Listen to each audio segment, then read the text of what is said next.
Okay, on this particular topic, we are trying to see the difference or the relation, the closeness in language between the Ghanaians Twi, Ga, and the Ewe, which are the three popular languages in Ghana, and the relation with the Igbo tribe in Nigeria. Having done some research and confirmed most of this, up to 100 words have been confirmed. When I say confirmed, it means that knowing my language and also having confirmed from a Ghanaian Twi speaker, a Ghanaian Ewe speaker, and a Ghanaian Gan speaker. These people has confirmed these words to me, and they mean the same in Igbo language. And when I say Igbo language, Igbo has, a very wild language. And in their wild language, you can see that these people's own sounds different from these people's own, but they are all Igbo language. So you will find out that some of them may not sound like your own particular Igbo, but it sounds like another person's particular Igbo.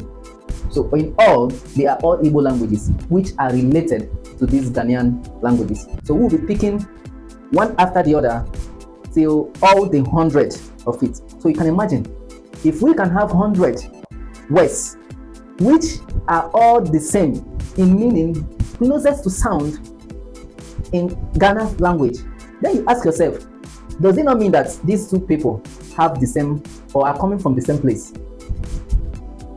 Because what we know a people for is by their words, their culture, and their language.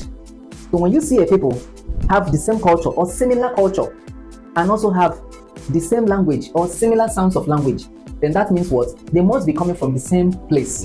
It didn't happen by magic, because I didn't come to Ghana to give them my own language. Neither did they come to give me their own. I found out that what I'm speaking also means the same in their own. This is nature, and it's a simple way of what? Finding out that we are actually the same. Don't mind the white man who separated us and said, from here to here is Ghana, from here to here is Ivory Coast, from here to here is Senegal. Oh, from this line is Nigeria, and then from this line is Benin. All these weren't there. All these weren't there. In fact, as you can see in this video I'm showing you right now, you will find out that in fact it's laughable to see that this is a boundary between Burkina Faso and Ghana. Can you see the video? You can see the video. Is that a boundary? Can you call that a boundary? Even the fence you have in your house, the fence that you have between you and the next neighbor is even higher than this. This is just like a pillar to compare to what you have. But yet somebody call it a boundary. Then what will you call your own? Wall of Jericho. Okay, let's not go far. Let's go straight to this west. Now, I want you to listen carefully. Remember, there are languages in these two countries. They may not sound exactly the same, but you can hear. And if you use your common sense, you will know this is actually the same. Just that these people are in another region.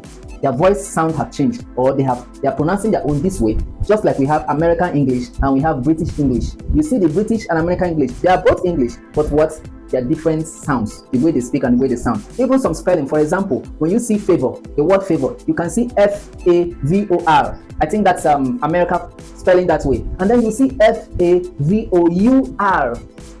And they say it is British. It is still like that. But when you are spelling it, you see both of them, you see they're just the same. Maybe America will just say favor, and the British will call maybe favor. Something like that. So that is the same way you will find these languages in Ghana and in Nigeria. So let's take the first common word, and the first common word is come. C-O-M-E. Come. And in Igbo language, we usually call it bia. Bia. Let's hear from my brother how they pronounce their own. Thank you, Bro Junior. Thank you very much for having me. You're welcome. So let's hear, how do you say come in your Ghanaian language, any of your Ghanaian languages? Okay, thank you very much for your question. So when you said come, it means like in Chi, we're going to say bra. Bra. Bra. Okay. Yeah, bra. Bra. Bra. Sure.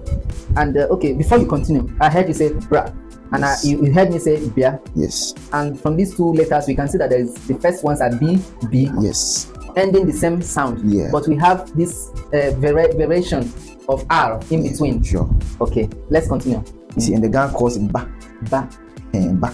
Ba. Ba. The Ghana calls it ba, which is B-A. Ba. Ba. And the Ewes call it va. Ba. Yes. And do you know that during my research in letters, Yes. in the evolution of letters, I realized that before the letter B, there was a letter V. So letter V was used in place of B's. That is why you have something like Vivian and you have something like Bibian. Yeah. So Vivian came first before the Bibian. Okay. So you can see what you are saying here. You said ba and then va. Va. Yes. See? Yes. So there is va and there is ba. Right? Yes. And there is bra. And there is bra. Yeah. So all of them still ending and starting the same way. Yes. The same sound. Sure. In fact, that of ba, it can even a child from my place can pronounce it ba because of his or her tongue. It's not yet strong. So big. Thank So, you. yeah. So that is exactly one of the examples we are giving to you.